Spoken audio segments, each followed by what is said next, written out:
soxna Ndeye Coumba Diène suñu présidente du mouvement des femmes du PUR di jox ko kàddu gi moom it mu indi femme et responsabilité sociétale vision de Cheikh Mouhamadou Moustapha Sy soxna bismillah.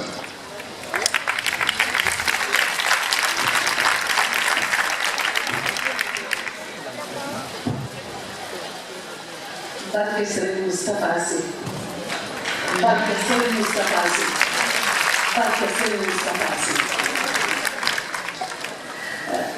ñu ngi nuyu ñi fi teew ñëpp di ci jiital kilifa bu tedd gi suñu maam Cheikh représenté suñu xol Serigne Mouhamadou Moustapha di nuyu autorité yi fi nekk ñëpp di nuyu association de famille mbootaay yi fi daje yëpp di nuyu bépp jigéen di leen wax bonne fête des femmes. Le 8 mars est certes la journée de la femme mais lu yëngu li ko yëngal moo ko ëpp doole ki tax ba ñu tal ko moom la ñu fas yéene tey sargal. Il nous est donné en ce jour vénérable l'honneur de rendre hommage à un homme d'une dimension universelle. Un homme qui, toute sa vie durant, a œuvré pour que la femme prenne conscience de son vrai rôle au sein de la famille et de ses vraies responsabilités dans la société.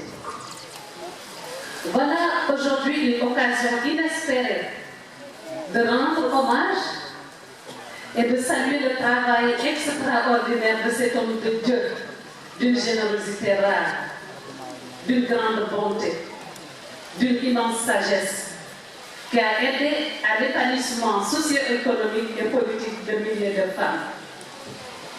Ce génie dispensateur de valeurs est le professeur Serigne Mouhamadou Moustapha Sy, responsable émérite du Daïratul Moustachidine wal Moustachidati, par ailleurs président du Parti de l'Unité et du Rassemblement,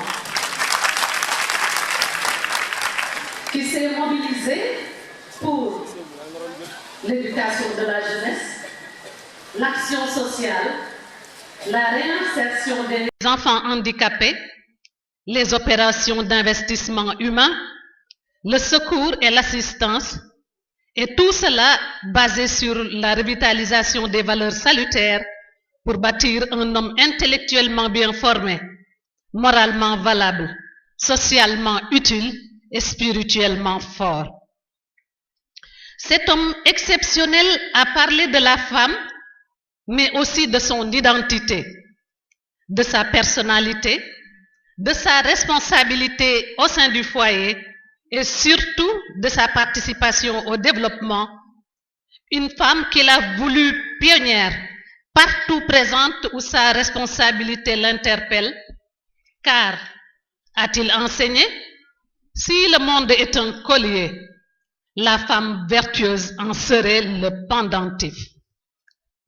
L'on ne saurait parler de la femme et de ses responsabilités sociétales, telles qu'enseignées par l'éminent professeur, sans évoquer au préalable sa situation ici au Sénégal.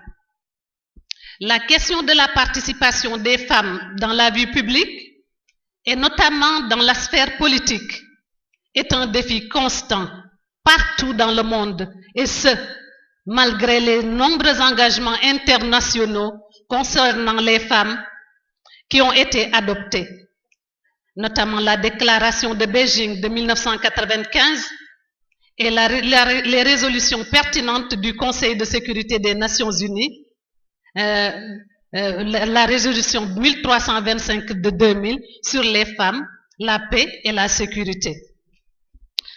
Ceci a trouvé que la nation sénégalaise, dans sa société de référence, a toujours vu une participation accrue des femmes à la construction de son tissu social et plus tard de la République du Sénégal elle-même, avec un militantisme déterminant dans les appareils politiques et un engagement modèle dans l'administration.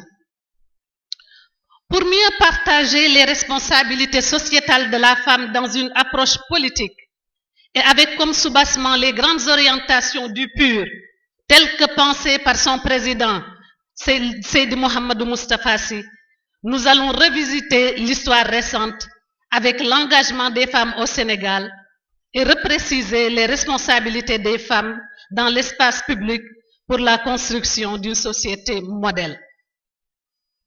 En dépit du fait qu'elles représentent 52% de la population, selon l'ANSD, les femmes continuent à être victimes de discrimination basée sur le genre.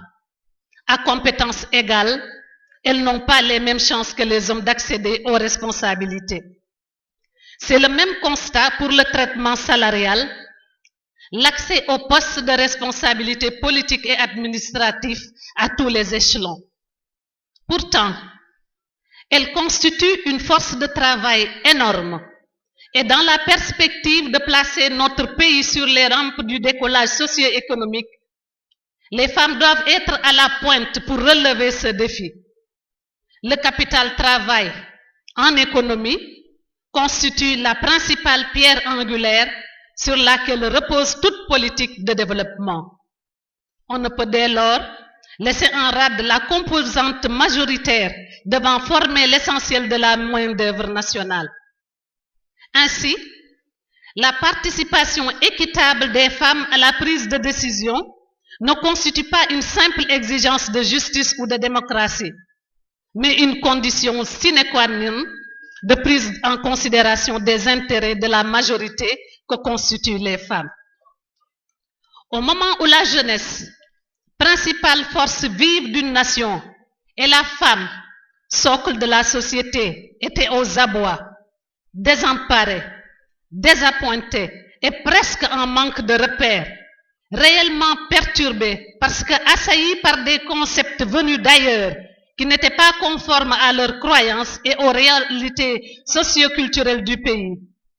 Cet homme multidimensionnel n'a cessé, au travers de ses conférences, de distiller des discours novateurs d'une exquise sagesse qui ont permis aux femmes de trouver facilement les bonnes réponses à toutes les questions existentielles qu'elles se posaient avant. Dans sa pensée éclairée, il a fait surgir la boussole pour faire comprendre que la femme se devait de se libérer du complexe par rapport à son jumeau, l'homme, dans la quête du savoir, d'une foi pure, des bonnes œuvres recommandées par le Créateur. À ce titre d'ailleurs, faut-il rappeler l'interrogation pertinente qu'avait soulevée ce grand penseur Seydi Mouhamadou Moustapha Sy, qui disait: doit-on libérer les femmes des ghettos traditionnels des harems pour les conduire dans le gouffre des ténèbres du haram? Il avertissait alors la femme que la revendication impertinente de toutes sortes de libertés pouvait être une boîte de Pandore pour assister à l'avènement des femmes objets. Seydi Mouhamadou Moustapha Sy faisait prendre conscience encore une fois que le courage, la détermination, la volonté, la quête de Dieu, la sagesse n'étaient pas des domaines réservés et que la compétition était justement libre. La femme a alors compris qu'elle n'est pas une source de plaisir, mais qu'elle est un pont pour faire passer la vie, la donner, l'éterniser à travers les valeurs qu'elle incarne. À travers ses enseignements, le guide a redéfini les expressions suivantes longtemps utilisées pour capaciter la femme et lui permettre d'être à l'aise dans son statut de croyante, de mère, d'épouse, de sœur, de pilier et de socle de la société. La richesse opposée à la pauvreté, la liberté au libertinage, la civilisation à la modernité, l'autonomie à l'indépendance, la mode au modèle, la priorité à l'autorité, la soumission à l'esclavage, l'égalité à la complémentarité, le sexe fort au sexe faible, la beauté à comparer à la laideur. Wallaay cey bii kilifa.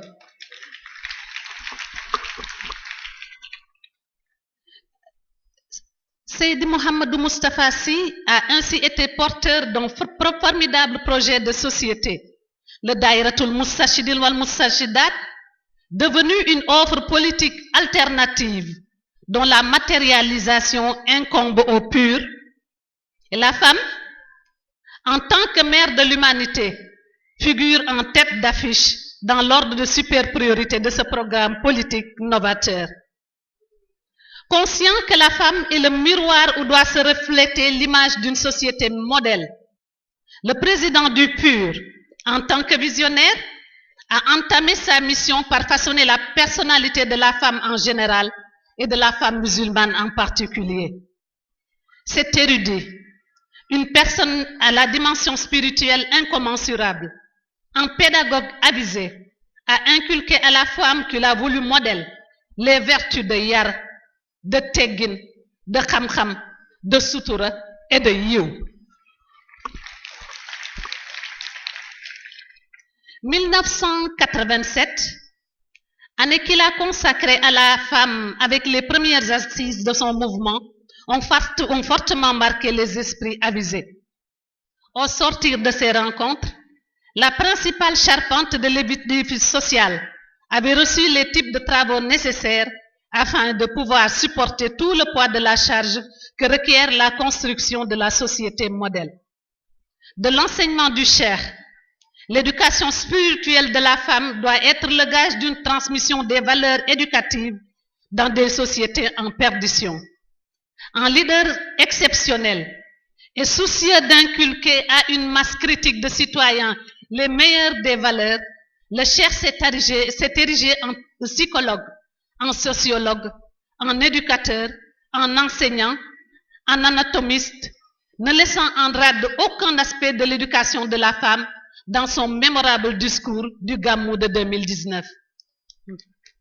La femme a-t-il enseigné est le premier chantier dans lequel il faut investir l'essentiel des moyens de l'État pour pouvoir espérer un retour d'investissement défiant toute concurrence. Il a corrigé les concepts de parité genre, favorisé le leadership féminin et a aidé la femme à comprendre qu'elle ne devait plus, en politique, être utilisée comme marionnette ou comme du bétail électoral. Ce grand homme à qui nous rendons un grand hommage nous a donc permis de danser sainement dans la cour des grands et des sages en intégrant toutes les sphères politiques, économiques et sociales de la vie. Dans le domaine de l'éducation, le responsable moral a été le premier, sinon le seul, à avoir créé une université populaire qui ouvre ses portes à toute personne désireuse de recevoir un savoir. Beaucoup de professeurs et de penseurs nationaux comme étrangers se sont relayés sur ces tribunes du savoir. Un journaliste disait un jour que cet homme multidimensionnel a mis en place le Daïratul Moustachidine wal Moustarchidat, un mouvement réformiste, en ce sens qu'il a réussi à transformer positivement les comportements dans une société corrompue, ruinée par les dérapages d'ordre religieux, social et culturel. Certes, dit-il, il n'est pas venu avec une nouvelle charia, mais il se voit dans l'obligation d'orienter les individus, sombrant dans les turpitudes et fluctuant entre les vagues de l'Est et de l'Ouest sans repère sûr.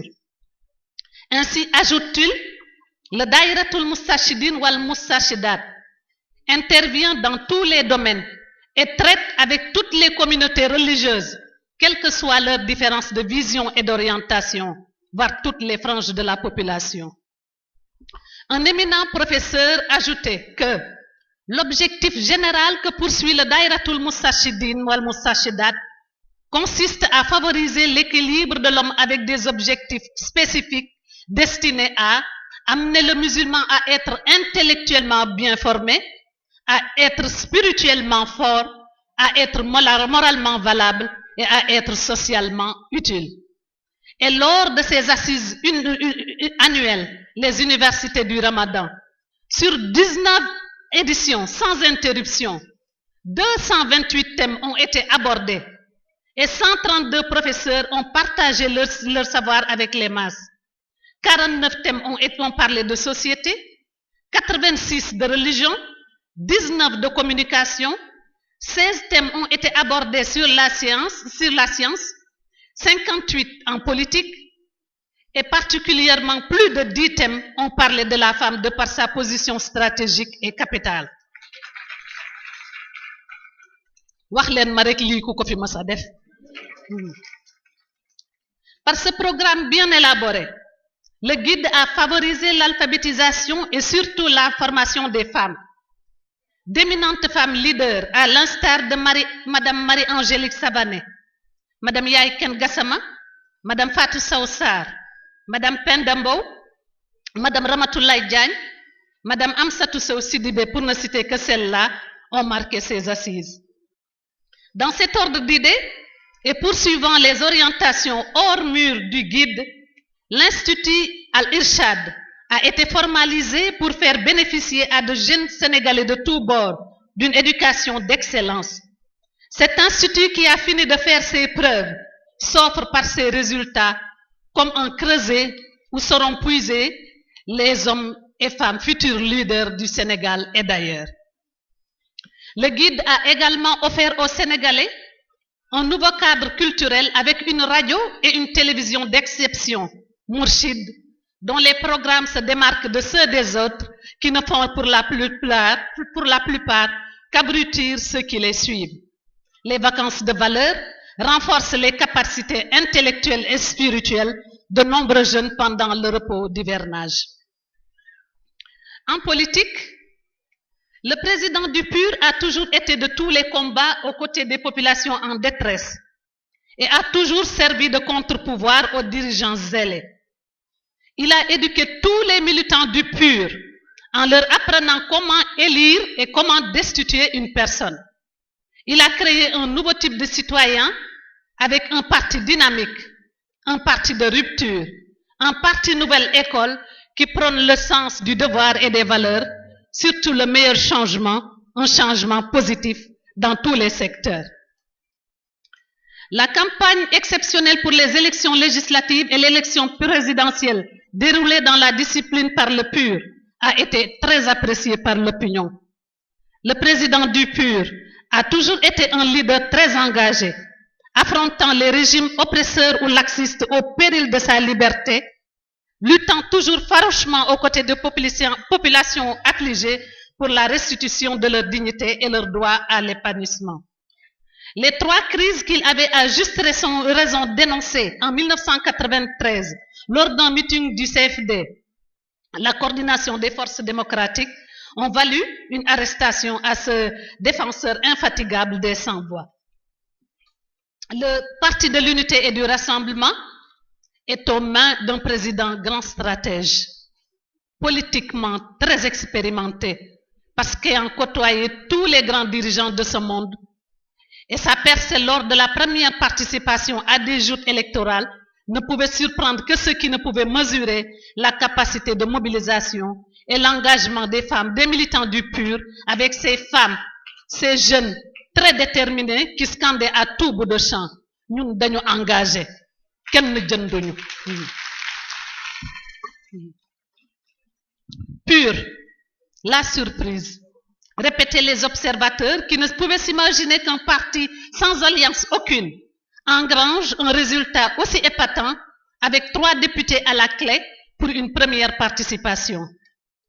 Le PUR avait réussi à déjouer tous les sondages et avait été déclaré premier au parrainage et 4e formation politique nationale. Et l'analyste politique Momar Seyni Ndiaye, yal na Yàlla yokk leeram, de souligner dans le journal Le Soleil que le PUR est représenté partout au Sénégal et dans la diaspora et que ce parti a une structure organisationnelle meilleure que celle des partis traditionnels. À vrai dire, ce résultat a été obtenu par l'application de la pensée de son président, car le quotient politique de tous les militants du PUR a subi une redéfinition de l'engagement politique. Ce parti créé en 1998 est un parti conçu pour aider tout être humain à épouser un projet de société pétri de valeurs qui, au-delà d'une gouvernance étatique, aspire à relever et à maintenir l'homme avec un grand H debout. ce grand président a appris à tous ses militants ce qu'est le vivre ensemble, ce que signifie réellement le partage avec une nouvelle famille, unie non pas par les liens du sang, mais qui a choisi de se retrouver autour de l'essentiel, l'appartenance à une même espèce. Sur le plan politique, sur le plan économique, cet homme noble, généreux à tout point de vue, ne s'est pas limité à forger la personnalité et la conscience de ces milliers de femmes poudrées de vertu, décomplexées parce que libérées des futilités que leur offrait une société permissive et sans repère. Il leur a permis, depuis plus de 20 ans, de bénéficier d'un bon levier pour une autonomie financière à travers une mutuelle d'épargne et de crédit. Et dans ce même ordre d'idée, il a permis également aux femmes citadines comme rurales de s'activer ou de bénéficier des offres de synergie femmes pour promouvoir l'entrepreneuriat féminin. Cet organisme s'active, entre autres, dans la transformation et la valorisation de nos produits locaux. Depuis quelques années, la MECSIF, qui est la mutuelle d'épargne et de crédit de la synergie femmes, constitue un mécanisme d'autofinancement majeur qui va certainement évoluer vers d'autres projets économiques plus ambitieux.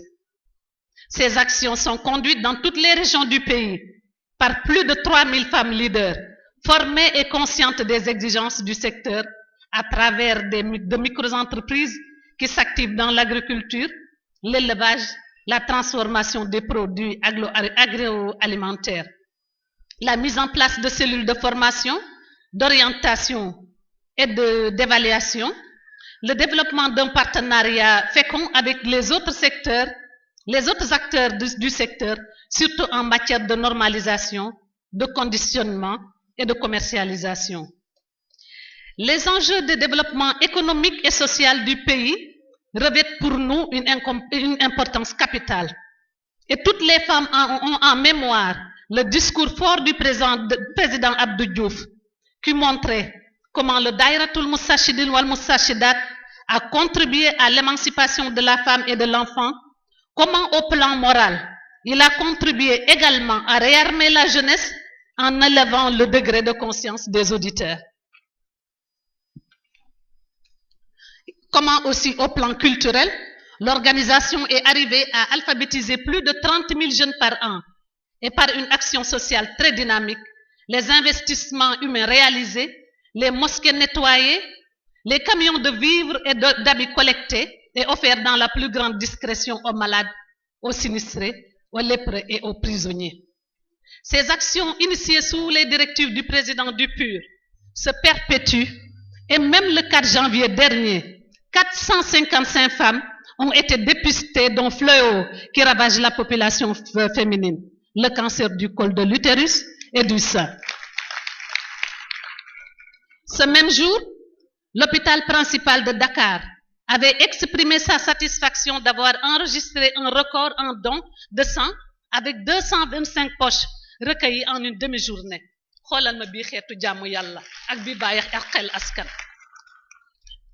Ces actions s'organisent en ce moment dans les zones les plus reculées du pays, sans tambour ni trompette. Seydi Mohamedou Moustapha Sy, nous femmes sommes toutes conscientes de ce que vous avez fait pour nous.